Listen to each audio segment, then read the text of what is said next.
This is Reynolds Podcast, The Creative Mindset. Welcome to The Intersection, an audio version of my written essays exploring what the future holds at the intersection of creativity and technology. I'm Ray Nomoto, the founding partner of I & Co, a global innovation firm based in New York, Tokyo, and Singapore. Based on the conversations that I have with the top creative practitioners from various industries, I write a weekly essay to dig deeper and analyze where we may be headed as creative and business professionals. We'll be bringing this segment as a bonus episode to you. We are experimenting a version recorded with AI training with my voice and see what you think. Now, I know that some of you would be against the use of AI and we might turn you off. At the same time, AI is a tidal wave of change that we cannot avoid, and I like to keep experimenting with it until we find the right balance between AI and human work. So let's get started. Rethinking rebranding. If you work in marketing or branding, you've all seen Oatly and Stanley's rebranding case studies.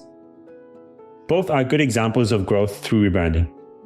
Between 2019 and 2023, Oatly grew from $200 million to $800 million.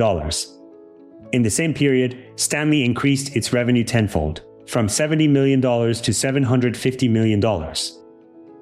Oatly's unlock started with packaging, then its logo and messaging.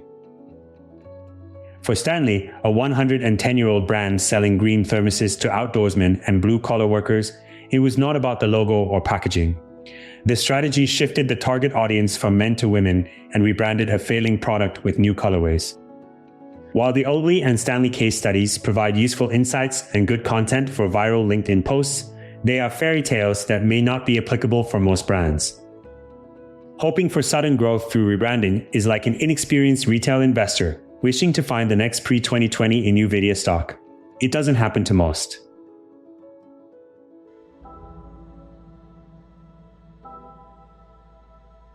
A family business making $35,000, approximately 5 million Japanese yen a year and dormant for decades or centuries, isn't an obvious case study for rebranding. Add shrinking industry to the mix, and the prospect of this business growing in the coming years is as slim as a raindrop filling a well. But wells do start with single drops. According to an article in Nikkei X Trend, a Japanese business publication, Mikari Shrine, a 1800-year-old shrine in rural Japan, grew from $35,000 to $1 million a year. Approximately 140 million Japanese yen, almost 30 times bigger over a decade, by rebranding. Its rebranding didn't start with changing its name or logo.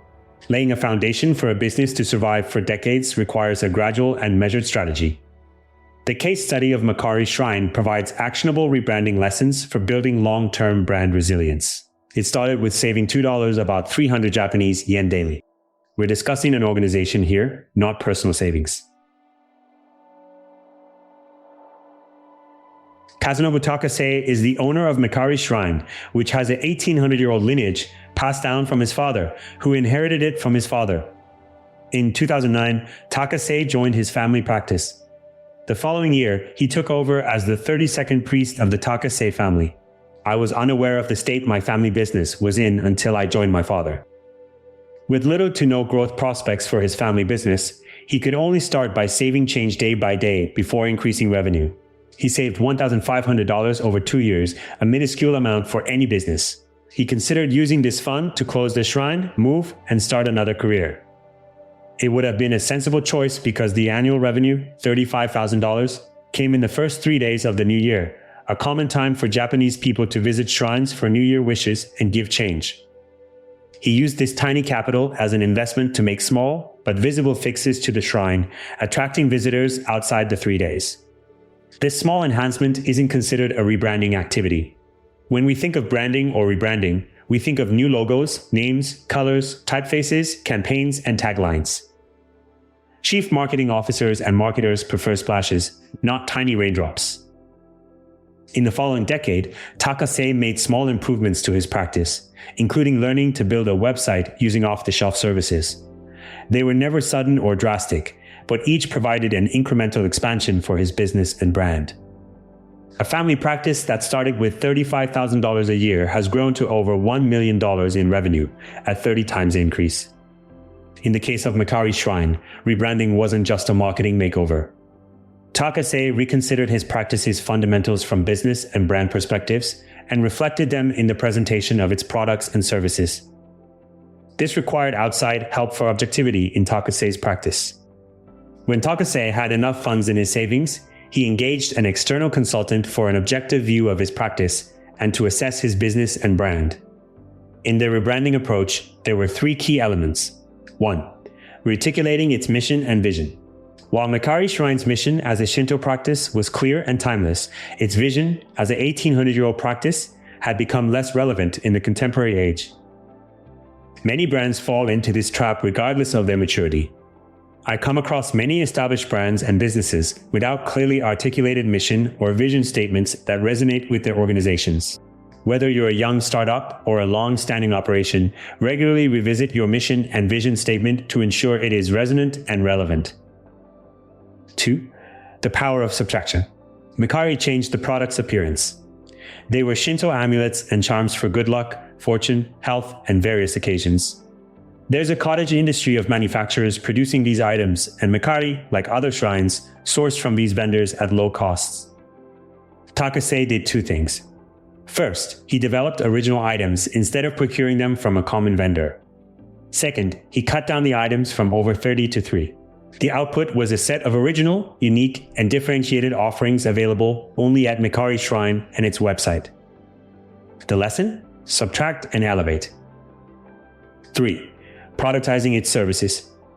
Over a decade ago, when Takase took over his father's business, he knew he was not the only one facing the challenge of staying afloat. In 2024, Japan has about 78,000 Shinto shrines compared to 15,270 Starbucks stores in the US. There are almost 5 times the number of shrines than Starbucks in a country that could fit into the size of California.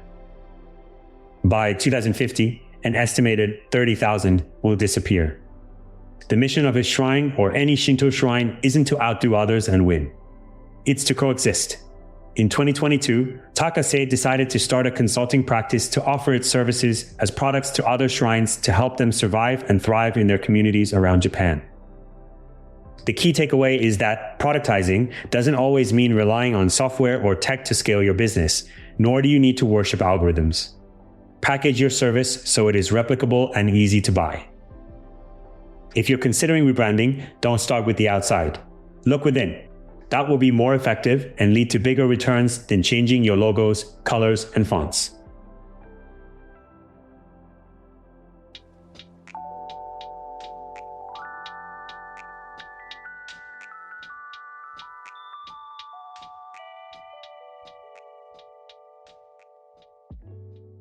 I started writing this newsletter in 2023 as a way to organize my thoughts that come from various conversations with many creative practitioners. Over the course of several months, I see and notice new patterns and new insights gained from multiple people, and I take the time to organize and write them down so that they can be useful and hopefully helpful to you as listeners and readers. If you're listening to this on Spotify, there's a Q&A field, so please do send us your questions and comments. And if you like our podcast, please leave us a 5-star rating. We'll be so grateful.